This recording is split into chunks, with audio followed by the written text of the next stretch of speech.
Hi, everybody. I just threw my jacket over the headrest of my car. That's what that green thing is. Since today is still technically Halloween, it's like what? It's 11:26 on Halloween night. There's a story that I want to tell. I can't remember offhand if I've told this story before. But I know I've talked to people about, my Vincent Price story. Since it's Halloween, I figure it's very appropriate to tell it tonight. Because, let's face it, Vincent Price is Vincent Price. Now, first let me set this up for y'all. Okay, if you don't know who Vincent Price is, speaking of it being Halloween, if you've ever heard the Michael Jackson song Thriller, he's the guy that's talking at the end of the song. That's Vincent Price. Or, if you've ever seen the Johnny Depp, Tim Burton movie Edward Scissorhands from the early 1990s, the inventor, that older gentleman, that's the inventor, that's Vincent Price. In fact, that's the last movie Vincent ever made. He passed away not long after that from complications from Parkinson's disease and emphysema. Or so I read. And yes, my head's itching again. Well, he also, Vincent Price was all in the Hammer films, the Edgar Allan Poe Hammer films as a young fella. Like The Pit and the Pendulum, sorry, I just escaped the hospital. My AFib was throwing a fit on me tonight, so, I went to see Tony and I had an episode.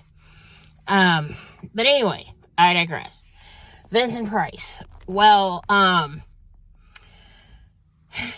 22 years ago, 23 years ago, I was working at a hotel over in Florence, Kentucky.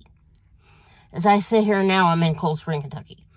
But over there in Florence, Kentucky, I was working in a hotel at the time as the night otter. That's part of the reason why I'm up more active at night, is because I'm so accustomed to being up at night that it's just my circadian rhythms are set up for night stuff at this point. Well, anyway, like I said, I was working the night shift one night. Well, I was minding my business, and, if you've ever worked the night shift at, the night auditor job at a hotel, you know what I'm talking about. Like, you're, doing all the paperwork across the, front desk and everything, and you're just like, boop-a-doop-a-doop, sorting out the paperwork, like in whatever order that they have you, setting it out in.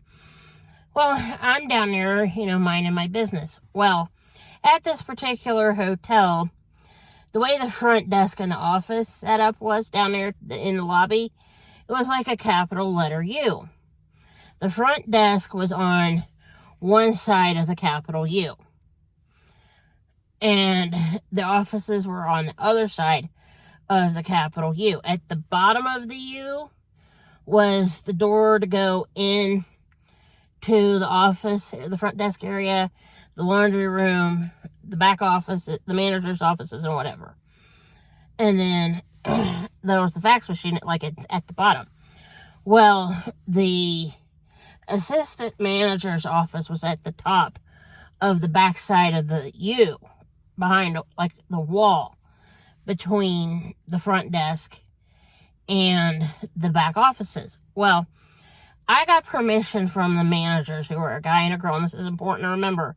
The management at the hotel at the time was a guy and a girl. The girl, Stephanie, was the general manager, and the guy, Tim, was the assistant manager. Well, what winds up happening is I get permission from them to have a radio while I'm there at night, just because it got so quiet in there. I liked having, like one of those old radio shows like Suspense or whatever, on, not only A, for security purposes, but B, to make me not feel so alone. You know how it is, it gets too quiet and you just have to have like some kind of, noise to fill up the quiet. Well, I'm there and I have my stereo playing in Tim's office. And I had it just loud enough to where if you're standing at the bottom of the U and heading towards Tim's office, you could hear and understand who it was talking and what they were talking about. On the other side, it's like as you walk towards the door to the lobby on the front desk side, you could tell it was, a guy and a girl, but you couldn't tell who they were or what they were talking about, but you could tell it was a male and a female voice. Well, there was a maintenance dude showed up who had been staying the night at the hotel that particular evening, and he comes down, and I'm down there, just do, minding my business, doing, my paperwork for the night audit before I ran the audit. And he's standing on the other side of the desk, and he could hear the radio in the background. It was Vincent Price and Ida Lupino doing the show Fugue in C Minor from Suspense. And the show is like from like the 1930s or 1940s, so it's like older than me, and it was older than him. Well, there's a part in the show, and I'm not going to say where, and I'm not going to say what happens, but there's a part in the episode where Vincent Price's character screams, falls down. Well, what happens is, that part when Glenn gets down there, and that was the maintenance guy's name, when Glenn gets down there, he can hear Vincent and Ida talking, but he didn't realize it was Vincent Price and Ida Lupino in the back talking. He swore up and down to me that Stephanie and Tim were in the back and they were fixing to fire his butt. I'm like, no, Stephanie and Tim aren't back there. I swear to you, that is not Stephanie and Tim. That is so not Stephanie and Tim. Because I knew who it was, and I knew what was going on, and I knew that part where Vincent screams and falls down hadn't happened yet. This was like, 5 minutes prior to that. And it's like a half an hour long show. And I'm like thinking, oh my God, that part where Vincent screams and falls down is fixing to happen. Well, it happens. Vincent screams, falls down. Glenn's eyes get big as dinner plates. He's like, oh my God, she's killing him. She's killing him. She's killing him. Glenn, nobody is killing anybody back there. Okay? There's literally nobody back there. Okay? That's my radio. And I kept telling him this. And he's like, Stephanie's killing Tim. Stephanie's killing Tim. And I'm like, no, she's not. Trust me. They're not back there, and she is so not killing him. Well, he, lets himself in the door, goes flying around the back. A minute later, he comes walking back around the front and calls me a female dog. And at that point, I am like openly laughing at him to his face. And he's like, that was the freaking radio. And I said, I told you it was the radio. And you chose not to believe me, Glenn. Whose fault's that? And I laughed. Oh, he was salty at me. He didn't speak to me again for another 3 weeks. Shortly after that, he ended up getting fired, which is part of the reason why he stopped talking to me. But anyway, the next time I saw Stephanie and Tim at work, I told them, I said, I need to talk to you two. And they're like, what happened? I'm like, well, something weird happened to me the other night, and I needed to tell you guys about it before you hear about it from Glenn and he lies. And they rolled their eyes and they went, okay, what? And I went in the back and I told them, I said, you know what? And I told them that whole story, and the two of them thought that was just the most hysterical thing that they had ever heard in their whole lives. They said, oh my God, that is funny. They're like, oh my God, that is so randomly funny. They did. They thought it was hilarious. They did. They really thought this was some seriously funny stuff. And I still think it's a hoot, 22, 23 years later. I still do. I still think it's funny. I do also know one other thing, and I want to add this. When I told Tim and Stephanie what happened, they gave Glenn crap over it. I heard him do it. I mean, it was like Glenn comes literally popping in the office like 5 minutes later, and they pulled him in the back, and I heard him giving him flack over it.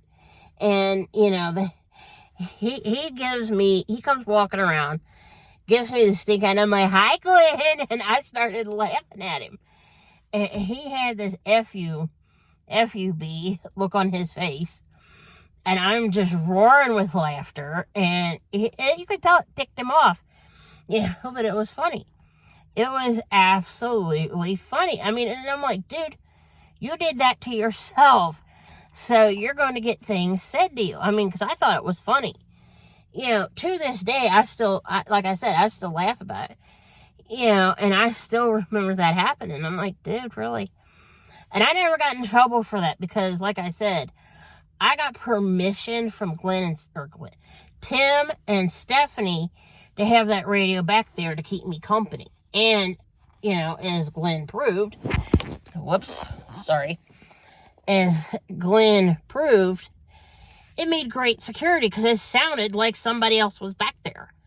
And that was the general idea. That's what I wanted to do, was make it sound like there was somebody in the back. I mean, it didn't necessarily mean that there was literally somebody back there, but I just didn't want to feel like alone, and I wanted to, in case anybody let themselves in and they were going to hurt me, I wanted them to think that, oh my God, there's going to be witnesses and there's people back there and, it's on camera and, blah, blah, blah. I mean, I wanted, it worked. And I told them, I said, that's, the main reason why I did that was for security purposes. I mean, Glenn proved me right. Well, anyway, other than that, I want to conclude this story by wishing you all a very happy Halloween, and I hope you all did have a good Halloween today. I'm okay now. I just had a little run-in with my AFib earlier when I went to see Tony at the hospital. And thank God this episode was when I was at the hospital. Again, and I'm like, okay, if we're going to do that, may as well do it while I'm at the hospital. Well, anyway, I will talk to y'all later, and happy Halloween. Bye.